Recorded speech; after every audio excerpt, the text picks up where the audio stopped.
जय हिंद दोस्तों, स्वागत है आपका अपने YouTube चैनल में। तो आज का हम लोग इस वीडियो में साइंस का 20 मोस्ट इम्पॉर्टेंट ऑब्जेक्टिव क्वेश्चन लाए हैं। तो चलिए हम लोग एक एक करके क्वेश्चन का डिस्कशन करते चलते। तो आपका पहला क्वेश्चन यहाँ पर है कि प्रकाश क्या है। तो आप लोग को पहला ये बात ध्यान रखना है कि प्रकाश क्या है। तो हम लोग बोलिएगा कि प्रकाश जिसकी सहायता से हम किसी वस्तु को देख पाते हैं, ठीक है। और प्रकाश गमन कैसी सीधी रेखा में गमन करती है, ठीक है जी, सीधी रेखा में गमन करती। ये था आप लोग को थोड़ा सा बेसिक नॉलेज। अब देखते हैं आपका क्वेश्चन पे कि प्रकाश क्या है। तो आप बोलिएगा कि ध्वनि है, ऊर्जा एक प्रकार का है, विद्युत है या ताप है। तो आप लोग बोलिएगा कि प्रकाश एक प्रकार की ऊर्जा है, ठीक है। आपका ऑप्शन नंबर बी होगा, प्रकाश एक प्रकार की क्या है तो ऊर्जा है। तो चलिए जी हम लोग क्वेश्चन नंबर 2 पे चलते हैं। अब देखते हैं क्वेश्चन नंबर 2, अप्रदीप्त वस्तुओं का उदाहरण कौन सा है। अप्रदीप्त वस्तुओं का उदाहरण कौन सा है। तो सबसे पहले अप्रदीप्त यदि आपको पता होगा तब ठीक है। जैसे कि जिससे प्रकाश निकलता है उसे प्रदीप्त बोलते हैं और जिससे प्रकाश नहीं निकलता उसे हम लोग अप्रदीप्त कहते हैं, ठीक है। तो बताइए सूर्य से प्रकाश निकलता है कि नहीं निकलता। तो बोलिएगा जी निकलता है। मोमबत्ती से भी प्रकाश निकलता है, लालटेन से भी प्रकाश निकलता है, लेकिन टेबल से क्या आप लोग देखें कि प्रकाश निकलता है। तो जी नहीं। तो आप लोग को ये क्वेश्चन कहने का मतलब सीधा समझा जाए कि इसमें कौन सा प्रकाश उत्सर्जित नहीं करता है। तो आप लोग ऑप्शन नंबर सी मारिएगा, टेबल, ठीक है। चलिए जी तो क्वेश्चन नंबर 3 पे चलते। बोलता तीसरा नंबर क्वेश्चन आप लोग का बोल रहा है कि समानांतर किरणपुंज का अर्थ क्या है। देखिए समानांतर किरणपुंज कितने होते हैं तो 3, ठीक है। समानांतर किरणपुंज, अभिसारी और अपसारी किरणपुंज। तो समानांतर किरणपुंज का डायग्राम इस तरह से होता है, ठीक है। ये समानांतर किरणपुंज होता है, ये आपका क्या है तो समानांतर किरणपुंज है। अब बताइए समानांतर किरणपुंज क्या होती है। तो फैलती किरण है। बताइएगा क्या आप लोग को सही पता है कि समानांतर किरणपुंज जो होती है फैलती है। तो नहीं, एक बिंदु पर मिलती किरणें, समानांतर चलने वाली किरणें या अपसारी किरणें। तो देखिए ये जो समानांतर किरणपुंज का अर्थ होता है कि समानांतर मतलब कि इक्वल में चले। तो आप लोग बोलिएगा समानांतर चलने वाली किरण। आपका ऑप्शन नंबर सी होगा, ठीक है। चलिए जी तो जितना भी मोस्ट इंपॉर्टेंट ऑब्जेक्टिव क्वेश्चन होगा सभी के हम इस वीडियो में आप लोग को कंप्लीट करेंगे। चलिए जी तो क्वेश्चन नंबर 4 है, आपतित किरण किसे कहते हैं। बताइएगा आपतित किरण आप लोग किसे कहते हैं। इससे पहले आप लोग को आपतित किरण क्या बोलते हैं। ये आपतित किरण और ये होता है परावर्तित किरण, ठीक है। आपतित किरण ये वाला होता है, आने वाली किरण को आपतित किरण कहते हैं और जाने वाली किरण को परावर्तित किरण कहते हैं, ठीक है। तो आपका बताइएगा सतह पर गिरने वाली किरण को हम लोग बोलते हैं कि आपका क्या होगा तो आपतित किरण। बाय द वे यहाँ पर देखिए जैसे समतल दर्पण लगा दिए, ठीक है। यहाँ पर समतल दर्पण लगा दिए तो आने वाली किरण को ही हम लोग क्या बोलते हैं तो आपतित किरण। आने वाली किरण को क्या बोलते हैं आपतित किरण और जाने वाली किरण को क्या बोलते हैं तो परावर्तित किरण, ठीक है जी। कोई दिक्कत तो कोई दिक्कत नहीं होना चाहिए। चलिए क्वेश्चन नंबर 5 बोल रहा है कि परावर्तन कोण किसके बराबर होता है। देखिएगा आप लोग को यहाँ से क्वेश्चन आता है कि प्रकाश का परावर्तन के कितने नियम होते हैं। तो आप लोग बोलिएगा कि प्रकाश का परावर्तन के 2 नियम होते, ठीक है। कितने नियम होते तो 2 नियम। ये आप लोग को ऑब्जेक्टिव क्वेश्चन आने वाली है तो ध्यान रखिएगा। प्रकाश के परावर्तन के नियम कितने होते तो 2 होते। कितने होते 2 होते, ठीक है। पहला होता है आपतन कोण, परावर्तन कोण और आपतित किरण और अभिलंब तीनों एक ही तल में होना चाहिए और आपतन कोण बराबर परावर्तन कोण होना चाहिए। तो देखिए आपका क्या है परावर्तन कोण। तो हमारा दूसरा नियम क्या होता है आपतन कोण बराबर परावर्तन कोण होना चाहिए। तो आपतन कोण बराबर क्या होना चाहिए परावर्तन कोण होना चाहिए। तो आपका ऑप्शन नंबर ए होगा, ठीक है। चलिए जी अगला क्वेश्चन देखते हैं, समतल दर्पण द्वारा बनाए गए प्रतिबिंब की विशेषता क्या है। बताइएगा तो आप लोग बोलिएगा आपका ऑप्शन है ए है कि प्रतिबिंब उल्टा होता है, प्रतिबिंब छोटा होता है, प्रतिबिंब आभासी होता है या प्रतिबिंब वास्तविक होता है। तो बताइएगा तो आप लोग बोलिएगा कि प्रतिबिंब आभासी होता है। क्या होता है जी तो आभासी होता है, प्रतिबिंब आभासी होता है। आपका ऑप्शन नंबर सी होगा, ठीक है। अब देखिए क्वेश्चन नंबर 7 बोल रहा है कि दर्पण का वक्रता केंद्र क्या है। दर्पण का वक्रता केंद्र क्या है। जैसे हम लोग वक्रता केंद्र ध्रुव उसी में आप लोग को पढ़ना होगा, ठीक है। तो आप लोग को होगा पहला ऑप्शन है कि ध्रुव से दर्पण की दूरी, दर्पण के पीछे बिंदु, गोले का केंद्र जिससे दर्पण बना है। तो आप लोग बोलिएगा कि आपका ऑप्शन नंबर सी होगा, ठीक है। गोले का केंद्र जिससे दर्पण बना है उसे हम लोग बोलते हैं दर्पण का वक्रता केंद्र बोलते हैं, ठीक है। कोई दिक्कत नहीं होना चाहिए।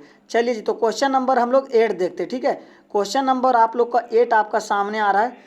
चलिए जी तो क्वेश्चन नंबर 8 आपका देखिए बहुत इंपॉर्टेंट आपका क्वेश्चन है 8 नंबर। आपका 8 नंबर क्वेश्चन है कि उत्तल दर्पण का उपयोग कहाँ होता है, बताइएगा। ये काफ़ी इंपॉर्टेंट क्वेश्चन है जो कि आप लोग ध्यान रखिएगा। आप उत्तल दर्पण का उपयोग कहाँ होता है, तो आप लोग को टॉर्च में क्या होता है, तो टॉर्च में नहीं होता है, हेडलाइट में नहीं होता है, शोर कुकर में नहीं होता है, तो आप लोग बोलिएगा साइड मिरर में होता है। ये क्वेश्चन 2026 में छापने वाली क्वेश्चन है, तो आप लोग ध्यान रखिएगा कौन सा होगा, तो साइड मिरर में होगा, ठीक है। और ये सभी में अवतल दर्पण का यूज होता है।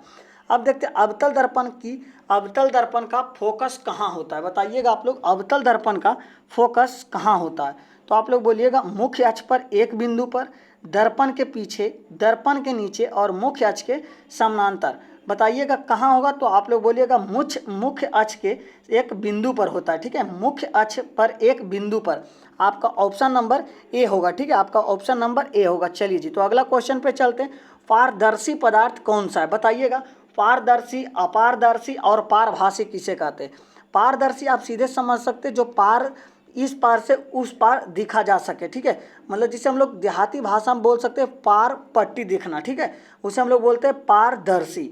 जैसे कि हम लोग देखते हैं क्या चीज़ देखे, दर्पण, ठीक है, सॉरी लेंस। दर्पण आप लोग को देखिएगा, दर्पण बोलिएगा तो गलत हो जाएगा, कारण कि दर्पण का एक साइड पेंट होल रहता है, ठीक है, सिल्वर ब्रोमाइड से, जिसे हम लोग बोलते हैं AgBr। लेकिन यदि आप लेंस में देखते हैं तो लेंस में पेंट नहीं रहता है, क्योंकि देखिए आपका जो चश्मा रहता है, ऐनक रहता है, वो क्या चीज़ का बना रहता है, तो लेंस का बना रहता है, ठीक है। तो लेंस पेंट नहीं रहता है, तो आप लोग बोलिएगा पारदर्शी, जैसे कि हम लोग समझ सकते हैं। अब बताइएगा पारदर्शी मतलब कि कौन, इसमें कौन सा ऐसा है जो कि इस पार से उस पार हम देख सकते हैं, तो बताइएगा पत्थर से हम देख सकते हैं, तो जो बोलिएगा जी नहीं, पारदर्शी ये नहीं है। अब देखते हैं लकड़ी से देख सकते हैं, तो नहीं देख सकते, ठीक है। अब बोलिएगा पानी, तो जी पानी से हम लोग देख सकते हैं, ठीक है, पानी को हम इस पार से उस पार देख सकते हैं, लेकिन धातु से भी नहीं देख सकते। अब यहाँ पर आप लोग को क्वेश्चन है, पारदर्शी समझ गए होंगे, ठीक है, कि पारदर्शी हम लोग इस साइड से उस साइड को देख सकते हैं, उसे हम लोग बोलते हैं पारदर्शी। और यदि ये साइड से वो साइड नहीं दिखे तो उसे क्या बोलेंगे, अपारदर्शी। और जो हल्का हल्का दिखे उसे हम लोग क्या बोलते हैं, पारभासी, ठीक है, कोई दिक्कत नहीं होना चाहिए। अब देखते हैं 11 नंबर क्वेश्चन की परावर्तित किरण किस माध्यम में लौटती है, बताइएगा। परावर्तित किरण किस माध्यम में लौटती है, अलग माध्यम में, उसी माध्यम में, नए माध्यम में और धातु में। तो आप लोग बोलिएगा कि उसी माध्यम में लौटती है, आपका ऑप्शन नंबर बी होगा, ठीक है जी, आपका ऑप्शन नंबर बी होगा। चलिए जी, तो 12 नंबर क्वेश्चन आपका सामने है कि प्रकाश की किरणें किस प्रकार चलती। देखिए हम शुरू में वाले ही क्वेश्चन में बताए थे, बताइए आप लोगों को क्या बताए थे, वृत्ताकार बताए थे, तो बोलिएगा जी नहीं। आड़ी बताए थे, जी नहीं। आड़ी मतलब कि होता है टेढ़ा मेढ़ा, ठीक है। और तिरछी, तो तिरछी आप लोग तो समझते होंगे, ठीक है, तिरछी चलती है, तो नहीं, आप बोलिएगा सरल रेखा में चलती है, ठीक है। क्या चीज़ में चलती है, तो सरल रेखा में चलती है, आपका ऑप्शन नंबर सी होगा।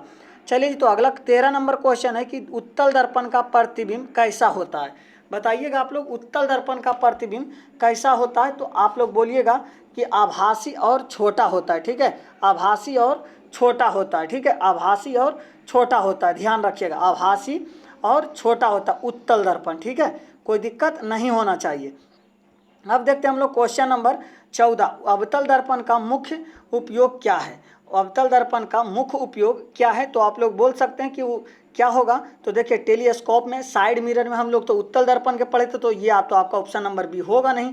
चलिए, तो आपका ऑप्शन नंबर देखते हैं सी नंबर पर, आपका ऑप्शन नंबर सी बोल रहा है हजामती दर्पण। हजामती मतलब क्या होता है, जो सैलून में आप बाल कटाते हैं उसी हम लोग शर्मा जी को हजामती बोलते हैं, ठीक है, उसी का दर्पण में। तो आप लोग बोलिएगा अवतल दर्पण का यूज वहीं होता है, ठीक है, क्योंकि आप लोग को वहाँ पर देखिए छोटा सा बाल रहता है और बड़ा दिखाना पड़ता है, तो ये काम किसका है, तो अवतल दर्पण का। अब देखते हैं वक्रता त्रिज्या किसे कहते हैं, वक्रता त्रिज्या किसे कहते हैं, तो आप लोग का ऑप्शन नंबर देखते हैं, ए कि फोकस से ध्रुव की दूरी, ऑप्शन बी है दर्पण के केंद्र से फोकस की दूरी, ऑप्शन सी है वक्रता केंद्र से ध्रुव की दूरी और सतह की दूरी। तो आपका कौन सा होगा, तो आप लोग बोल सकते हैं कि वक्रता केंद्र से ध्रुव की दूरी, आपका ऑप्शन नंबर सी होगा, ठीक है, आपका option number C.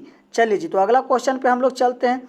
16 number question की प्रकाश के परावर्तन का नियम क्या है, तो देखिएगा ये हम क्वेश्चन बहुत पहले सॉल्व कर चुके हैं। तो प्रकाश का आपतन कोण बराबर परावर्तन कोण समान होते हैं, ठीक है, तो आपका ऑप्शन नंबर ए होगा, आपका ऑप्शन नंबर ए होगा, ठीक है।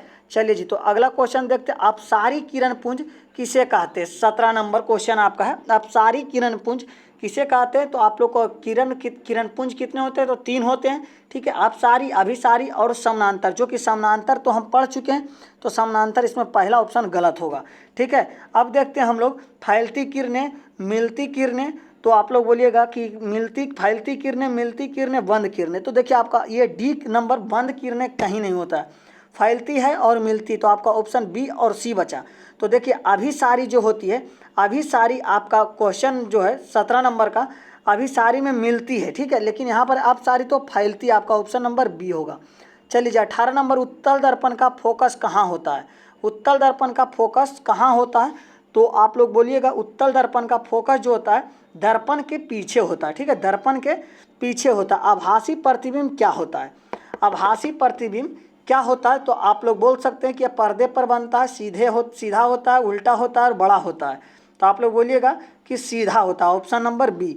20 नंबर क्वेश्चन है इस वीडियो का अंतिम क्वेश्चन कि फोकस दूरी किसके बराबर होती है। बताइएगा फोकस दूरी किसके बराबर होती है, तो आप लोग बोलिएगा वक्रता त्रिज्या की आधी होती है। ये क्वेश्चन आप लोग ध्यान रखिएगा, वक्रता त्रिज्या की आधी होती है, एफ बराबर r/2 होता है। ठीक है, r/2 होता है, ध्यान रखिएगा। तो चलिए हम लोग मिलते हैं नेक्स्ट वीडियो में, जब तक के लिए जय हिंद।